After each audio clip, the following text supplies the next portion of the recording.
अस्सलामुअलैकुम वरहमतुल्लाहि वबरकातुहू। जिस तरह हमारे बहुत सारे पेंशनर्स को ये मालूम नहीं होता कि उनकी पेंशन की डबल डेट क्या है, वो 72 साल का इंतज़ार कर रहे होते हैं। हालांकि वो शर्त सिर्फ उनके लिए है जो 60 साल की उम्र में रिटायर होते हैं। अगर आप 40, 45, 50 साल की उम्र में रिटायर हुए हैं तो आपकी 72 साल नहीं बल्कि उससे पहले आपकी पेंशन रिस्टोर होने की डेट आ जाएगी। इसी तरह पेंशनर्स को ये नहीं पता कि 25% पेंशन के हकदार हर वो पेंशनर्स है जिनकी एक एज की वो लिमिट पे पहुंच जाएगा। अहम तरीन नोटिफिकेशन भी है इसका फाइनेंस डिवीजन का कि हर पेंशनर्स की जब वो एज आ जाएगी तो उसने 25% पेंशन का इजाफे का हकदार है। कहीं आपकी डेट गुजर तो नहीं गई या कब आनी है, अभी हम आपको बताते हैं।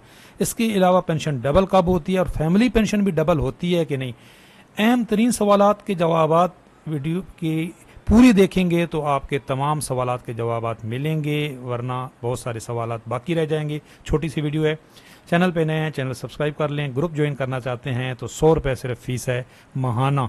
इसमें आप हर वक्त अपडेट रहेंगे और आपके बहुत सारे सवालात के जवाबात हम देंगे।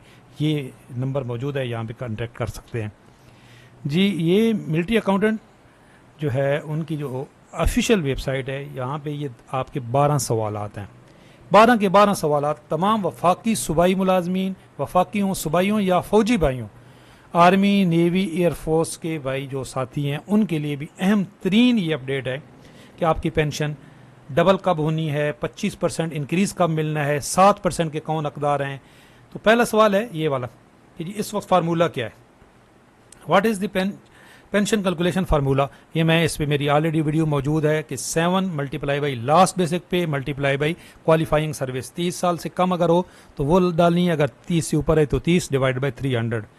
तो ये इसमें जो अभी नई पेंशन रिफॉर्म्स आ रही हैं वहाँ पे ये लास्ट पे की जगह पे 36 मंथ की एवरेज जो 1 लाखों का नुकसान होगा, इस पर मेरी डिटेल वीडियो मौजूद है।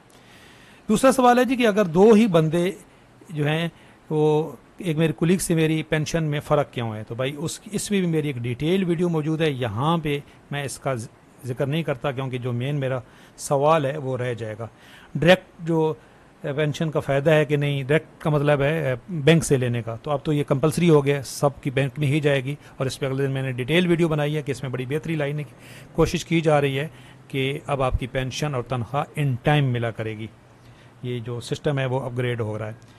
ये जो हमारा एक सवाल था ना जी, सबसे अहम सवाल वो है ये कि पेंशन रिस्टोर कब होती है। एक कम्यूटेड पोर्शन जो है हमारा वो रिस्टोर कब आता है, तो यहाँ भी यही लिखा हुआ है कि आपका कल जो रिस्टोर पोर्शन है वो इस पे डिपेंड करता है कि आपने किस एज में अपना और कितना रिस्टोर कराया था। 2001 से पहले 40% और उससे पहले 50% कम्यूट होता था, अब 35% कम्यूट हो रहा है और जो पेंशन रिफॉर्म्स लाई जा रहे हैं उसमें 25% कम्यूट होगा। तो भाई ये डबल पेंशन की जो इस्तेलाह है ये उस वक्त की है जब आपका 50% जो पेंशन थी वो कम्यूट होती थी, जब वो रिस्टोर होती थी आपको डबल हो जाती थी। उसके बाद 40% हुई है, अब 35% है, अब डबल नहीं हो जाती 70% हो जाती है आपकी। तो इसी तरीके से अगर ये पेंशन रिफॉर्म्स आ जाती हैं तो इस पे मैं कल डिटेल वीडियो बनाऊंगा। बिल्कुल फैमिली पेंशन्स की पेंशन भी रिस्टोर होती है, लेकिन उसके साथ फैमिली पेंशनर्स की एज का ताल्लुक नहीं है, जिस पेंशनर्स की आप पेंशन ले रहे हैं उसकी एज का ताल्लुक है। फौजी भाइयों की पेंशन भी रिस्टोर होती है, कल इंशाल्लाह इस पर डिटेल वीडियो बनाएंगे। यहाँ पे उन्होंने ये बताया है कि आपको चाहिए क्या जी, एक आपको एप्लीकेशन चाहिए जी, दूसरा आपको अटेस्टेड कॉपी ऑफ CNIC चाहिए, तीसरा आपको लाइफ सर्टिफिकेट चाहिए। अब एक सवाल कि क्या ये खुद ब खुद हो जाती है, होनी खुद ब खुद चाहिए, लेकिन हमारे यहाँ कोई काम भी खुद ब खुद नहीं होता, आपको याद करवाना पड़ता है। इसलिए कल की वीडियो आपने लाजमी देखनी है, उसमें हम आपको ये भी बताएंगे आपकी डेट निकाल के और आपकी पेंशन रिस्टोर होने के बाद कितनी हो जाएगी, चाहे आप फैमिली पेंशनर्स हैं, चाहे आप फौजी भाई हैं, चाहे आप वफाकी मुलाजिम हैं या सूबाई। तो आपको पूरी डिटेल कल इसकी वीडियो में, एक ऑलरेडी मेरी वीडियो है उसका लिंक दे दूंगा, डिटेल कल आ जाएगी। अच्छा, 2 सवाल आज हमारे अहम हैं कि जी कौन इंटाइटल है 7% कास्ट ऑफ लिविंग अलाउंस का। तो ये पीछे बहुत वीडियो भी इस पर आ रही थी, मेरी भी इस पर वीडियो मौजूद है, उसका लिंक भी दे दूंगा। तो सादा सी बात है जी कि 1995 में जो पे स्केल रिवाइज हुए थे उस वक्त ये कास्ट ऑफ लिविंग अलाउंस ये दिया गया था, उसके बाद इसको ख़त्म कर दिया गया था। तो जिनको 2001 का बेनिफिट नहीं मिला, यहाँ पे ये देखें इन्होंने यहाँ पे भी कि जिनको 2001 के पे स्केल जो रिवाइज हुए हैं उनका बेनिफिट नहीं मिला, ग्रेड 1 से 22 तक के तमाम वफाकी मुलाजिम हों, सूबाई हों या फौजी भाई हों, आर्मी, नेवी, एयरफोर्स के, अगर आपको 2001 के जो पे स्केल रिवाइज हुए हैं उनका बेनिफिट नहीं मिला तो आप इंटाइटल हैं जी, बिल्कुल। इससे मुतल्लिक ये एक फ़ैसला है, जो जजमेंट है ये हाई कोर्ट की, सिंध हाई कोर्ट की, और इसके बाद इसका फैसला हुआ था, ये देख लें 7% लिविंग अलाउंस। तो ये अब हर वो बंदा जिसने 2001 के जो पे स्केल वाइज उनका बेनिफिट नहीं लिया तो वो अपना उसको ये 7% मिल सकता है। अब आपको कैसे पता चलेगा आपके ने बेनिफिट लिया है कि नहीं? पेंशन बुक पे भी लिखा होता है, बिल्कुल, अगर आपके पास पेंशन बुक है कि नहीं। वरना आप अपने जो आपका ऑफिस है, अकाउंट ऑफिस है, वहाँ पे से रब्ता कर सकते हैं, और फौजी भाई आपके सोल्जर बोर्ड से रब्ता कर सकते हैं। अगर आप थोड़ी सी तगदो करें तो हो सकता है आपका ये रुका हुआ हो, तो आपको यहाँ पे बकाया भी मिल सकता है और आपको लाखों का फ़ायदा हो सकता है। ये देख लें। इसके लिए भी क्या चाहिए जी? अच्छा, ये यहाँ पे हाउ कैन आई गेट 7%, तो आप मैं कैसे ले सकता हूँ? In case of you are eligible for the 7% CLA in your pension, you simply need to finish a claim to CMA and you will be entitled to receive the following। देखिए यहाँ पे भी वो कह रहे हैं कि ऑटो पे नहीं होगा, आपको CMA को क्लेम करना पड़ेगा। क्या करना है आपने?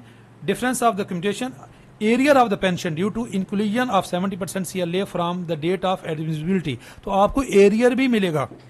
ये मैं नहीं कह रहा, ये जो कंट्रोलर मिलिट्री अकाउंटेंट की वेबसाइट है भाई, यहाँ पे ये देख लें। लोग करते हैं कि हम लोग अपनी तरफ से जो खबरें बनाते हैं, यही हमारा काम है भाई। अगर ये बनाते हैं तो बनाते रहेंगे, लोगों को फैसिलिटेट करना हमारा काम है। और उसके बाद ही आप जो मंथली आप पेंशन ले रहे थे ना, उसकी भी आपने लेके जानी है, जो आपकी एक स्लिप होती है। अच्छा, ये स्लिप के बारे में सवाल है, स्लिप आपको मिलती नहीं है, लेकिन जब ज़रूरत हो तो आपका जो अकाउंट ऑफिस वाले आपको प्रोवाइड करते हैं और वहाँ से आपको मिल जाएगी।